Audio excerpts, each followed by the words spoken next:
You know what I like about old school D&D? When it comes to the non-fighter class, like Thief, the Cleric, or the Wizard, they're not made for combat. For them to be effective in combat, well, they need to sneak around and look for an opportunity. Or they need to survive to a certain level. Or you need to be in the right situation. Whereas the fighter himself, or herself, was ready for any combat situation. That's why we call them the fighter. That's a class made for every combat situation.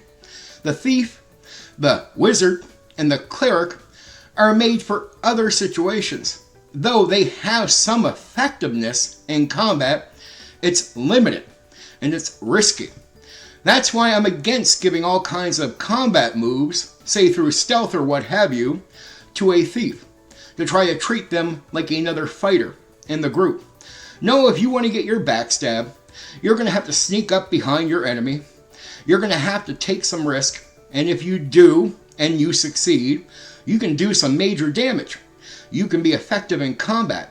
Outside of that, you probably want to stay in range for the most part. The thief is not meant to be a combat character in that way. That's what the fighter is for.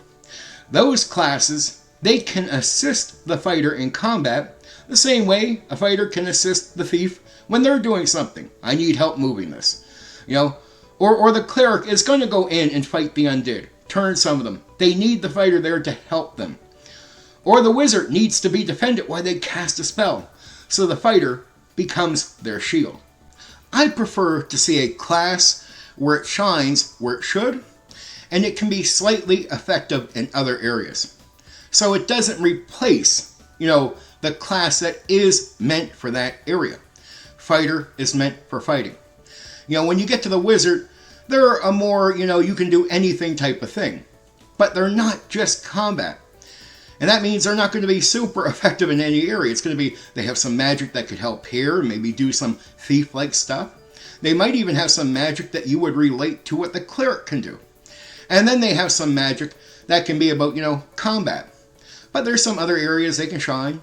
A lot of just minute spells that are very effective in the world for surviving and getting by.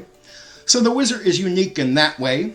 But they can have all kinds of other projects, make magic items, make spells, what have you, break a seal, use magic for amazing things. There's so much to do with magic, well, I can't see a wizard just focusing on only combat. And then you get to the cleric. Well, they're a holy person. There's more meaning to life than just themselves and what they're doing. So their aim is going to be to spread the message, do many other things that are not just combat. Though there's areas of combat like, encountering the undead, where they'll be effective, but they're not just effective against the undead because, it's meant to be clerics are good at fighting here. It has to do with their beliefs and their powers and their passions, where they get to express that a bit through combat, but not just through combat, going to the church, paying their toll, you know what I mean? Blessing people, learning more about their God, the world, and how that relates to it. And then you get to the thief. When a player plays a normal thief, I want the thief to be a thief. I expect you to attempt maybe some pickpocketing, right? Maybe breaking into a place. There's a lot of risk. But if you're just going to break the trap so the group can, go further ahead in the dungeon, well, that's not a thief.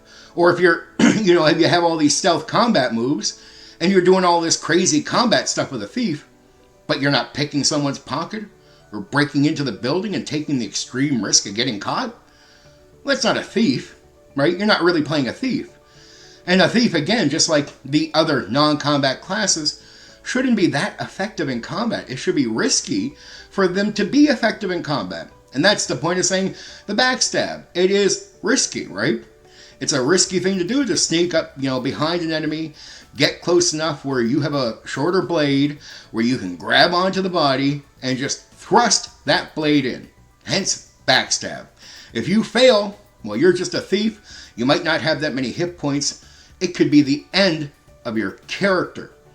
But that's the only way for them to be effective in combat on the level that a fighter would. That's the risk the thief has to take. And that makes sense to me. So you play wise. You're in a mind game. It's all about strategy. You have to be careful. There's things that are threatening to you because of who you are. Now, in newer games like 5e, I see the complete opposite. I see classes that shouldn't be effective in all these different areas being effective in all these different areas. To the point you can play the thief, you don't really got to play the fighter. That's pretty sad. And of course, a race should affect how you play a class.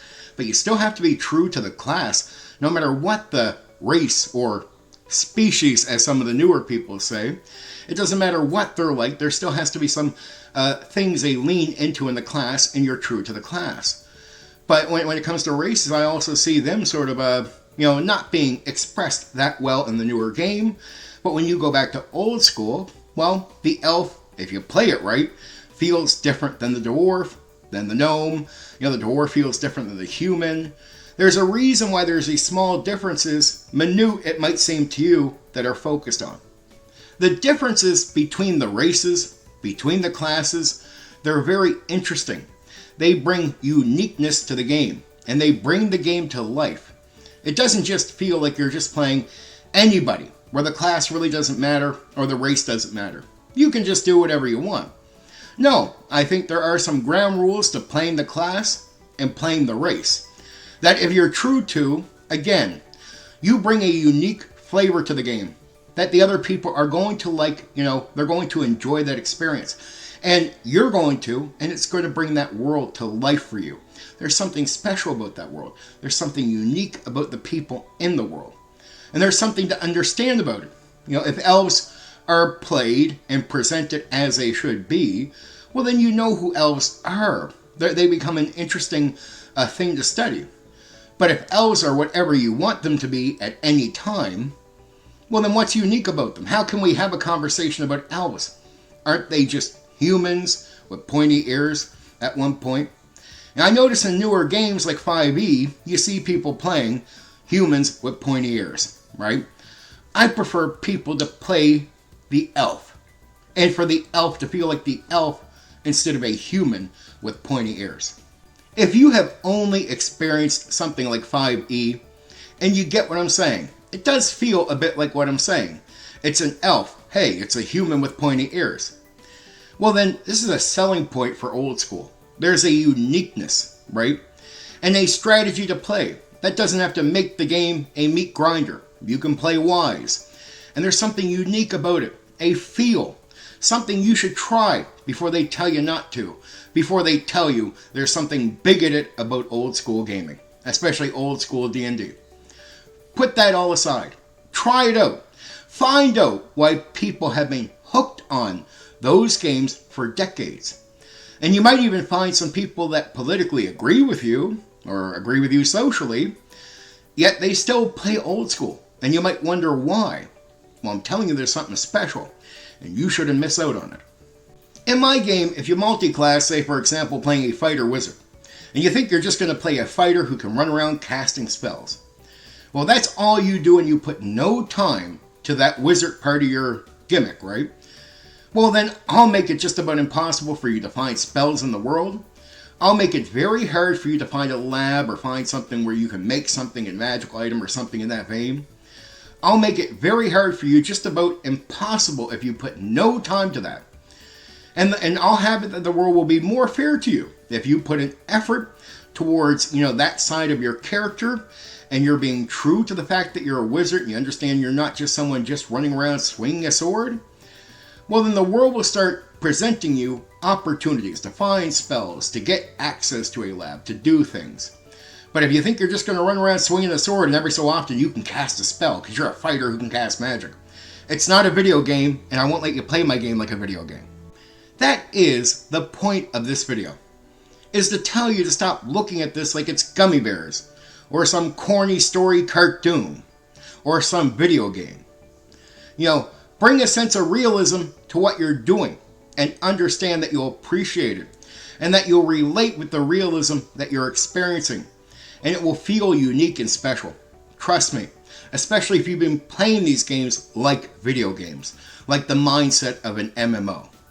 If you can get that out of your mind and realize there's something really special and unique that can be available in the tabletop role-playing game, and then you go look for a game that is offering you some more of that real, you're going to have an amazing experience. And I tell you this, it will change how you approach these games going forward forever. Anyway, for now, take care. You know what you can do? You can hit the like button. You can share the video. Oh, and there's another button you can press. That one that lets you subscribe to my channel for more content. Oh yeah, there's that bell thing. You can press that so you know when I've uploaded a new video right away.